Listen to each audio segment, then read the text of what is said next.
Letting go. It sounds simple, doesn't it?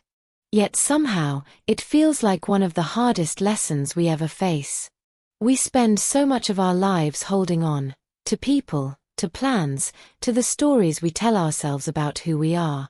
We hold on because we believe it keeps us safe, because control feels like comfort. But the Buddha once said, attachment is the root of suffering. He didn't mean we shouldn't love. He meant that our pain begins when we refuse to accept change. Everything changes. Every sunrise fades into night. Every laugh echoes for a moment, then disappears into silence. Every season turns, whether we are ready or not.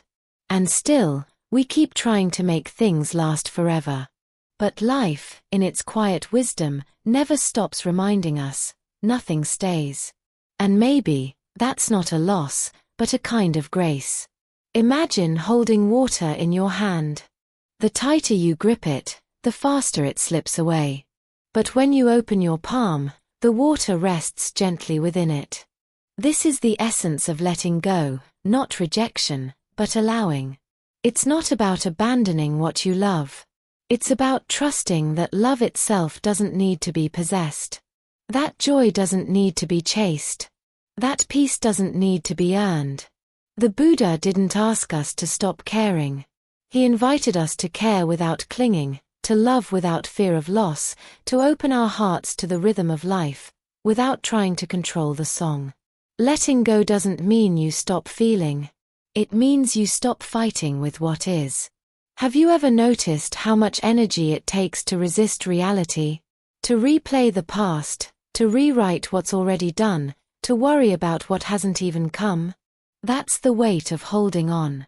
But when you stop fighting the moment, something shifts. You feel a kind of quiet peace, not because everything is perfect, but because you've stopped demanding that it should be. This is what the Buddha called the end of craving, the end of needing life to be different before you can rest. Letting go isn't passive. It's a quiet act of strength. It's standing in the middle of uncertainty and saying, I trust life to carry me. Think of the trees in autumn. They don't argue with the wind before their leaves fall. They let go with grace, because they know that in losing, they are preparing for renewal.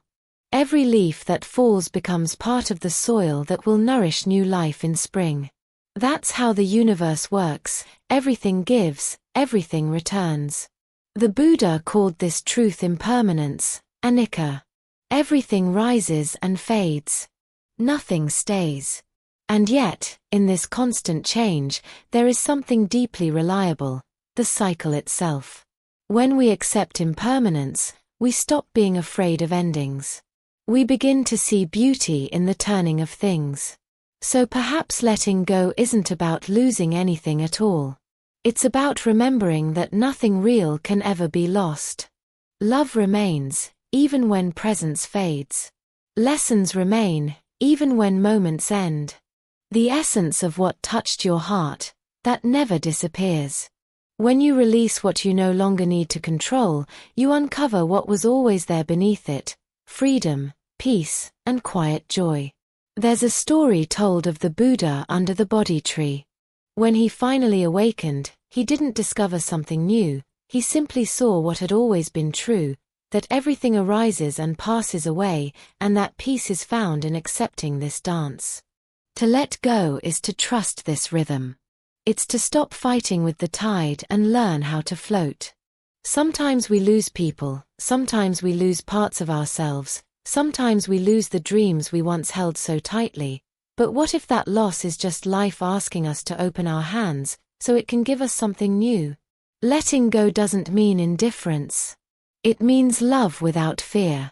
It means opening your hands so that life can fill them again. Sometimes we have to lose our grip to find our ground. Sometimes what we release was never truly ours. And sometimes what leaves creates the space for what truly belongs. When you stop trying to hold on to everything, you begin to feel a strange lightness, the quiet joy of not needing to control the waves anymore. Life moves on its own.